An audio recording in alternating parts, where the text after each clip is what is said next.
My name is Hlobisile Nxumalo. I'm from Swaziland. I work as an executive director for Acts of Faith.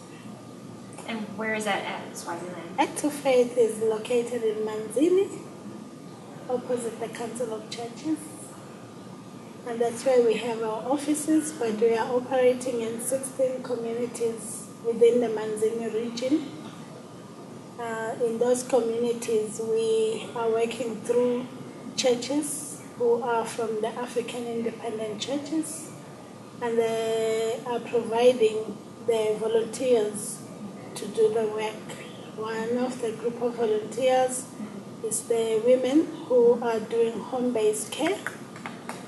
They are trained by a government to do the home-based care, so they attend to patients or clients who are sick at home, primarily HIV and AIDS patients, but they are not discriminating other illnesses, especially the non-curable diseases. The caregivers, they also help a person not only just to be able to walk again, but also to live positive. So in that way, we have formed support groups in these areas. For now, we have 10 in the 16 communities, which means some communities have been combined, or some communities we haven't started with the support group.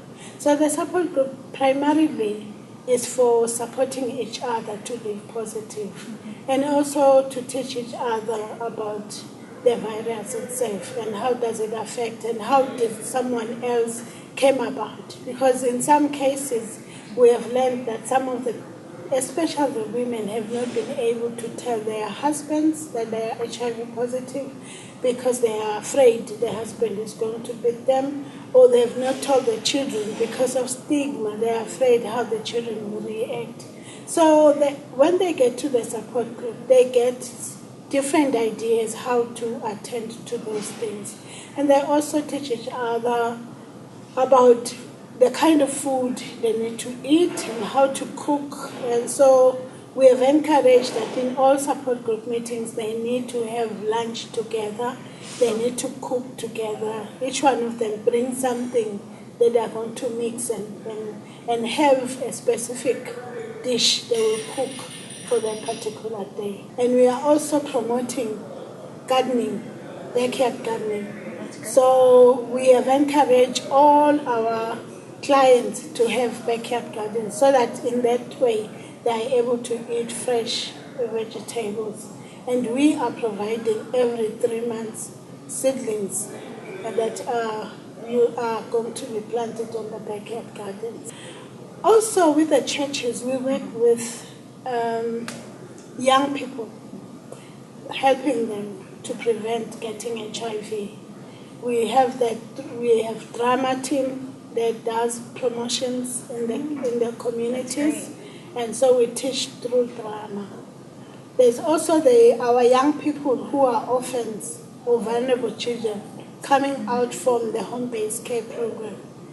So we also help by paying school fees and also motivate them through psychosocial support by having some workshops that are specifically for them. But also every year we run a youth camp where we are bringing all the children together from the churches. Usually we have about 300 to 400 young people.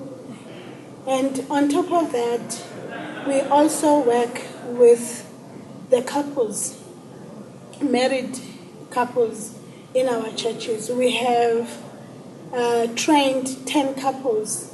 5 couples, which we have 10 people who are able to run one-day workshops, weekend workshops, and bring together couples and talk about the issues of HIV. And also family planning, we also do that, but not in a bigger scale. But it's part of the training that our caregivers receive so that they could advise their patients how to behave and how to take care of themselves now that they are HIV positive. But we have not taken it as a an activity on its own. So family planning goes with the HIV training. Yes, It's part of it. It's part of it. Okay. But we are, like I'm saying, we are looking forward where we want to build the capacity in the church, that most, especially the Millennium Goals, that how as a church can we be relevant into our society, that we are able to relate. So we are developing our churches in that way. So do your pastors preach about HIV/AIDS and all these issues? Definitely they do. We have, and they also allow the caregivers. We've always said the caregivers are primarily supported by the church, because spiritually, emotionally, they have to report to the church.